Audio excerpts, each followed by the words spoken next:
Overconsumption is the death of joy. I have a problem.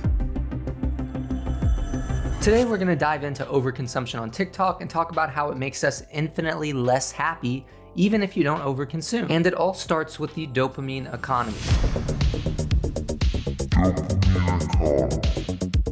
Dopamine is a hormone that is released in your brain in response to pleasurable stimuli as well as anticipation of them. An example of this that I can think of is when my mom would take me to Chuck E. Cheese when I was younger. And let me tell you, nothing gave me dopamine hits like swimming around in a greasy ball pit while being watched by Mr. Munch from Mr. Munch's Make-Believe Band. Anyways, dopamine more or less motivates you to pursue joy, and it's important to keep a balanced level of it. Too little dopamine can cause low motivation, fatigue, and even depression. Too much of it can lead to impulse control issues, addiction, and even psychotic symptoms. So if you consider yourself a bit psychotic, maybe check your dopamine levels. Maybe there's a little thing going on there. And your body is constantly regulating your dopamine levels to try to keep you at a healthy place. But TikTok is keeping us trapped in a dopamine pursuit mode. And overconsumption can be a terrible byproduct of that, but we'll dive more into that in a moment. TikTok is designed to constantly trigger dopamine hits. For example, TikTok's For You page acts as a kind of lottery machine. And every scroll is giving you a hit of dopamine in hopes of eventually hitting the dopamine TikTok For You page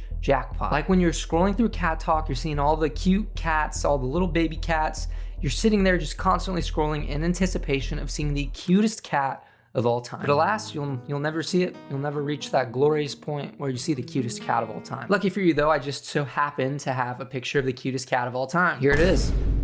No need to thank me. Then there's the TikTok shop where it's so easy to add things to your cart, which that also triggers a dopamine hit. Then there's all the notifications you get, the bells, the boop, boop, boop, all that kind of stuff. It also triggers dopamine hits. So like everything is at some level triggering a dopamine hit. And all of this works together to keep you quite literally addicted to the platform. And through this constant flood of dopamine, you're actually desensitizing your reward system. So it starts to take a lot more to feel the same level of happiness. But how does that relate to overconsumption?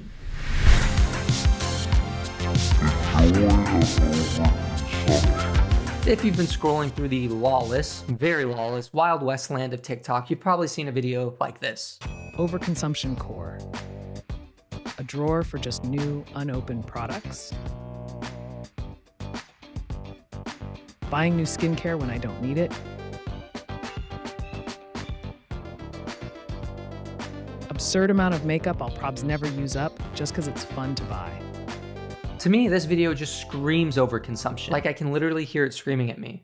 It won't stop. But yeah, this is crazy to me. I've never heard of anyone having a drawer specifically for unopened products. That is a whole brand new level of class segregation right there. That is crazy. And you know what? I just store my inferior half-used products alongside my new products because I believe in a world where a half-filled bottle of shampoo can be friends with a new bottle of shampoo. Quote me on that. Go ahead, quote me on that. Make it look really good. Make the quote look really cool looking. You can quote me. One thing I really like about this video though is that at least the creator is self-aware. She points to buying new skincare products when she doesn't need them, and then she also admits to buying makeup she'll never use. So that's great. That is fantastic that she recognizes that. I mean, she should stop doing it. She should stop buying extra stuff. But it is good that she recognizes it. You've probably also scrolled past videos that look like this. Sneakerhead problems. Too many shoes to keep at home. Follow for more.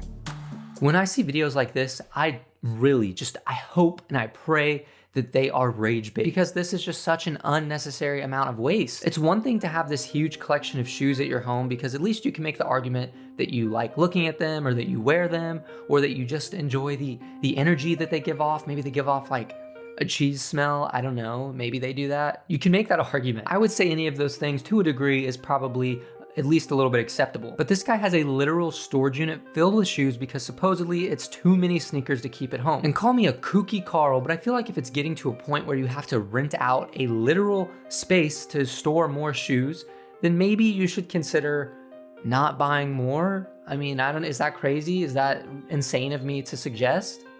Maybe, I don't know. During your late night doom scrolls, you've probably also come across videos like this.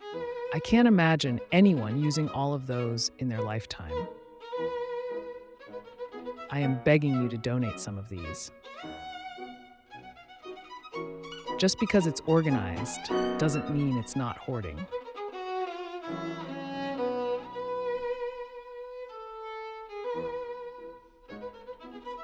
girl, you may have a problem.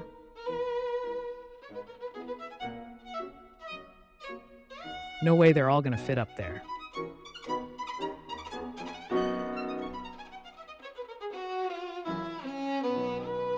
If you were to walk up to me in the middle of the street so that we're just both awkwardly standing there blocking traffic, and you asked me what a modern day witch's hut looked like, I would probably show you this video. I see a whole lot of toil, trouble, and cauldron bubble. The crazy part is that even 10 years ago, these clips would have seemed so novel and rare. Like maybe you would have only seen these clips every so often, but now it's like every 2.5 scrolls, you'll see another video like this. This kind of rare novelty used to bring us a level of joy and wonder. Like there was something special about seeing such a huge or big collection of something because you didn't see it that often. But if it's supposed to bring us joy, why is it ruining it? Well, the theory of the hedonic treadmill might explain. This theory states that humans return to a relatively normal level of happiness despite positive or negative events. Simply put, no matter how much pleasure or displeasure we get from something, we eventually get used to it. And I believe that's what's happening here. We're seeing so much of this content everywhere, just constantly seeing it, that it's become normal. We've gotten used to it. 1 million bottles of shampoo is our normal. That's wild. And actually, like I said, the amount of dopamine that we need to reach a baseline level of happiness is getting further and further away, which is leading to a rise in this type of content. It's also leading to a rise in overconsumption behavior. But what if this pursuit of joy is the same thing that's making us unhappy? In order to dive deeper into why specifically overconsumption is causing us to be unhappy, we have to talk about why people overconsume. Generally speaking, psychology points to a few different reasons as to why people may or may not overconsume, but there's two primary reasons that I want to talk about. The first being that overconsumption feels like a form of control. In a world that feels so fast, uncertain, and unpredictable, buying things can give you at least a little bit of a sense of certainty. $6,000 fridge restock.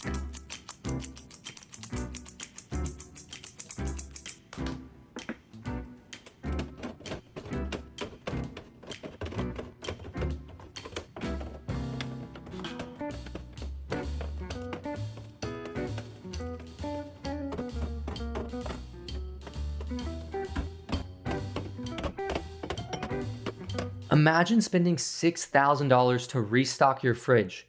That's a lot of dollars. I can't even think of a situation that you would need to spend that much money. I mean, like maybe this person has a very large family, but it would still have to be a massive family to spend $6,000. Or maybe, this is another possibility, maybe the minions live with her. The only reason I'm saying that is because I watched Despicable Me 4 recently, and I'm just throwing it out there as a possibility. Okay, keeping an open mind. There have actually been many studies that link consumption to perceived control, reduced sadness, and more power. So buying makes you feel more powerful. Like Superman. The simple act of being able to choose what you buy restores that feeling of control. The second reason people overconsume is the dopamine hits we get from shopping. And like we talked about earlier, the constant pursuit of dopamine can sometimes lead to addiction. I have a problem. This is all the shopping that I've done within the last 2 to 3 weeks. I think this is gonna be my biggest haul. The bigger the haul, the more trashed my mental health is. Before doing research for this video, I never really thought much about it, but I definitely can see how shopping addictions can form. And what I find so interesting about this video too, is that she pretty much says that the more she buys, the worse her mental health is. So it seems like in situations like this, consumption can become this cycle of buying more, dopamine lowers, then you buy even more to get more dopamine hits. But I guess the question that I would have for somebody like this is, how does this even work? Does everything that you buy give you dopamine? There's what I think is a Lego pumpkin. There's this green dinosaur looking thing. Then there's also this pink pumpkin holding a lollipop. It just seems like this person really bought anything that she could get her hands on, like anything and everything, which if she has an addiction, that makes sense. But also, and forgive my ignorance here, but would you have the same effect if you bought a bunch of something that was actually useful as opposed to just kind of useless things? Like if she bought 100 wheels of cheese, would it have the same effect? I don't know. But how does this relate to overconsumption? Well, for starters, I'd suggest that a lot of people who overconsume aren't overconsuming for function or any kind of practical use, but rather for satisfaction or control. For example, if we look at the shower talk overconsumption space, I think there's an argument to be made about these borderline levels of hoarding being a way to get some sort of pleasure or control. Start a hygiene closet. Start a hygiene closet. Start a hygiene closet. I feel like this video gives off a whole vibe of being like propaganda. There's something about the line "start a hygiene closet" being repeated 3 times with a video of a country's stockpile of hygiene products behind it. It's like something I would see at the Capitol in a country from some sort of dystopian film. This is the propaganda they would show me when they're trying to use soap to take over the world. Also, I would love to know the reason for buying this much lotion. You could literally build an entire slip and slide with that. We could all get greased up and just slide all over the place. Just don't get it on the rug, or I'm taking your iPad away. I mean it. Another area where it seems like people can overconsume is clothing.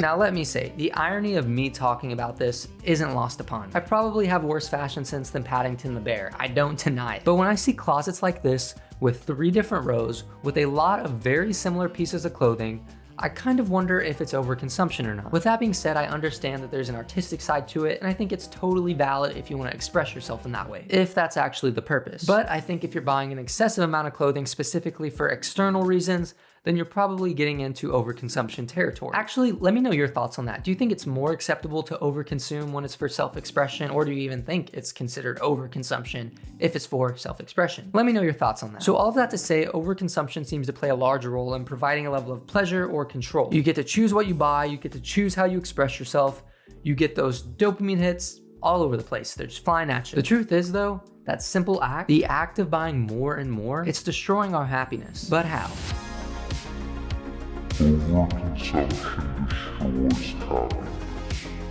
We have more comfort, convenience, and choice than any generation in history, and somehow we're more anxious, unhappy, and less satisfied. And I think overconsumption is one of the factors as to why. If we go back to what we were talking about earlier, humans crave dopamine, and buying things can give us dopamine hits that we crave. Then if we go back to the hedonic treadmill theory, we see that as we get continuous dopamine hits, that starts to feel normal, and then we need even more dopamine to feel happy. And with these algorithms, it's become so easy to shop. We're literally building an entire economy based off of this. When we buy things, we start to feel better, and we start to feel more in control. And then we eventually feel like we need to buy more to reach that level of happiness, and then it just keeps getting worse and worse and worse until we reach those levels of overconsumption. We've started to blur the line between genuine happiness and the fake illusion of happiness that overconsumption can give us. I feel like overconsumption destroys real happiness and replaces it with some cheap knockoff version of it, a version that really breaks under any amount of pressure. But I think there's still a way to achieve real happiness, remembering how to feel. At the end of the day, joy hasn't disappeared, it's just been buried underneath the mountains of shampoo, sneakers, and other random products. But how can we bring back joy to a world that is so loud? Silence. Before the noise, before the consumption, this is what joy sounded like. Nothing. This whole time we've been looking for joy in the big things, bigger hauls, bigger content, bigger lives. But what if this whole time happiness has been in the small things? Walking, cooking, laughing with friends, enjoying the beautiful and meticulously created world that's been placed right in front of us. And actually, studies show that we feel joy when we sit and spend time with creation. So joy is waiting for us. Happiness is a finger length away. It's just waiting for us to reach out.